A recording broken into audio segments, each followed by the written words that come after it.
Excellences, Mesdames, Messieurs les chefs d'État et de gouvernement, Monsieur le Président de la Commission de l'Union africaine, Madame la Vice-présidente, Mesdames, Messieurs les commissaires, Mesdames, Messieurs les chefs des organes de l'Union africaine, Mesdames, Messieurs les fonctionnaires de la Commission de l'Union africaine, chers peuples d'Afrique et d'essence africaine, chers amis du continent africain.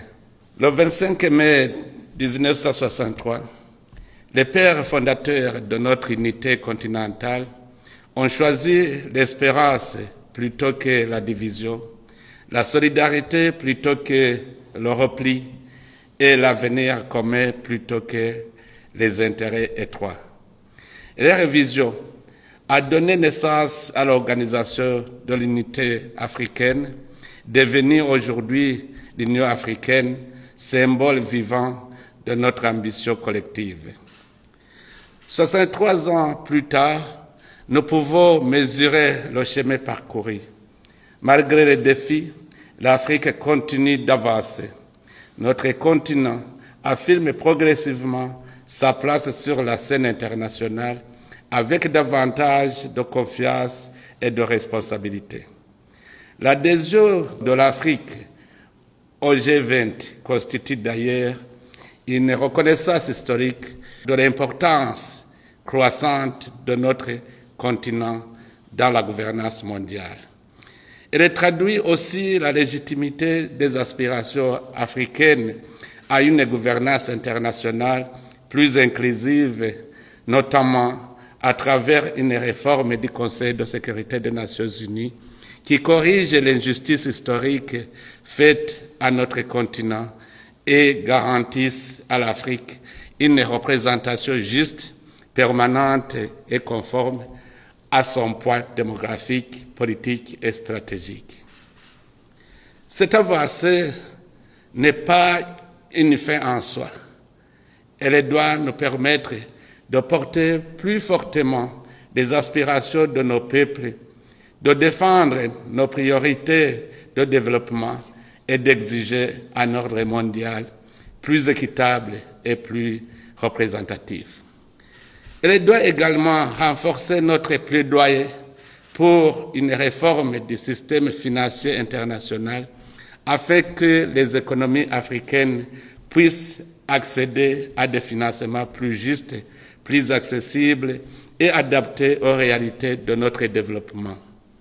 L'Afrique ne demande pas la charité, elle demande l'équité, la justice et une place légitime dans les mécanismes de décision qui façonnent l'avenir du monde. Le chiffre 63 résonne également avec notre agenda 2063, cette vision stratégique d'une Afrique prospère, intégrée, pacifique et portée par ses propres citoyens. L'agenda 2063 n'est pas un simple fait de route institutionnelle, il est la promesse vivante d'une Afrique qui choisit dès aujourd'hui le visage qu'elle veut offrir à ses enfants de demain. Mais cette célébration doit aussi être un moment de conscience collective.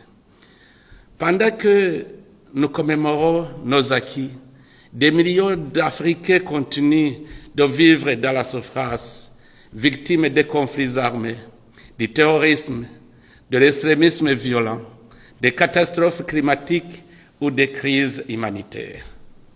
Dans plusieurs régions de notre continent, des familles entières vivent dans des camps de réfugiés ou de déplacés internes, souvent privés de strict nécessaire.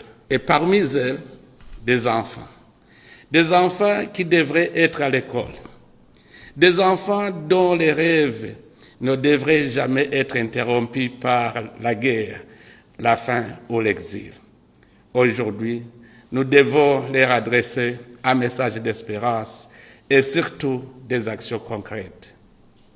Comme je le dis souvent, un enfant africain privé d'éducation aujourd'hui est une partie de l'avenir de l'Afrique que nous abandonnons demain. Même dans les cas de réfugiés et de déplacés, l'éducation doit demeurer une priorité aussi essentielle que l'aide humanitaire elle-même. Oui, nous devons nourrir ceux qui ont faim, protéger ceux qui sont vulnérables et assister les populations affectées. Mais nous devons également investir dans l'éducation de nos enfants, où qu'ils se trouvent, car aucune nation ne peut bâtir un avenir solide sur une génération privée de savoir. Mes pensées se tournent aussi vers les États membres confrontés aux transitions difficiles, ainsi que vers ceux qui affrontent quotidiennement la menace terroriste. Aucun pays ne devrait être laissé seul face à ce péril qui fragilise nos institutions, endeuille nos populations et compromet l'avenir de notre continent.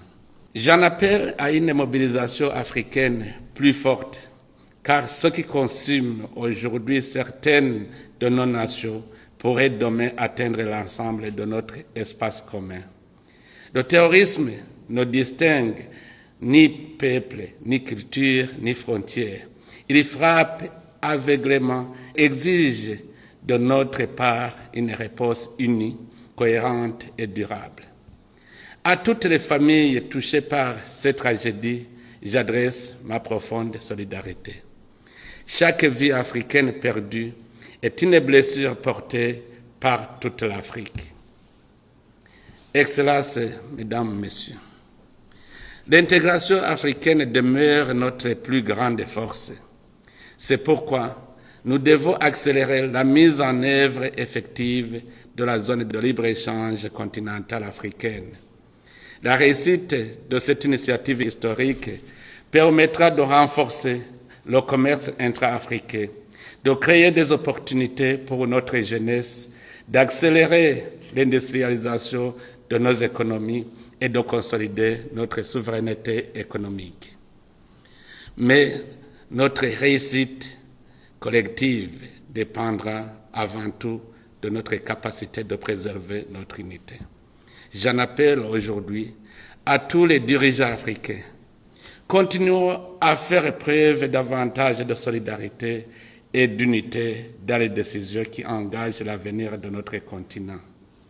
L'Afrique devient plus forte lorsque ces nations parlent d'une seule voix. Notre responsabilité historique est de toujours privilégier les intérêts du continent et le bien-être de nos peuples. Je voudrais également rendre un hommage appuyé au président de la Commission de l'Union africaine, à la vice-présidente, au commissaire, aux chefs des organes de l'Union, ainsi qu'à tous les fonctionnaires et membres du personnel de notre organisation. Grâce à votre engagement quotidien, souvent discret mais essentiel, l'idéal panafricain continue de progresser. Vous incarnez la continuité institutionnelle de notre Union et vous contribuez chaque jour à rapprocher l'Afrique de ses aspirations de paix, d'intégration et de prospérité. À tous les peuples d'Afrique et d'essence africaine, je voudrais dire ceci. L'Afrique a besoin de chacun de ses fils et de chacune de ses filles. Où que vous soyez dans le monde, vous demeurez une partie essentielle de notre destin collectif. Et à tous les amis de l'Afrique, nous exprimons notre gratitude pour votre partenariat, votre solidarité et votre confiance dans l'avenir de notre continent. En cette journée de l'Afrique, renouvelons ensemble notre engagement envers les idéaux du panafricanisme, envers la paix, envers l'unité et envers le développement durable de notre continent. Que les 63 années déjà parcourues nous inspirent à poursuivre avec encore plus de détermination la marche vers l'Afrique de l'agenda 2063, une Afrique unie, forte, prospère, pacifique et respectée dans le monde. Vive l'Afrique unie, vive l'Union africaine et bonne célébration de la journée de l'Afrique à toutes et à tous. Je vous remercie.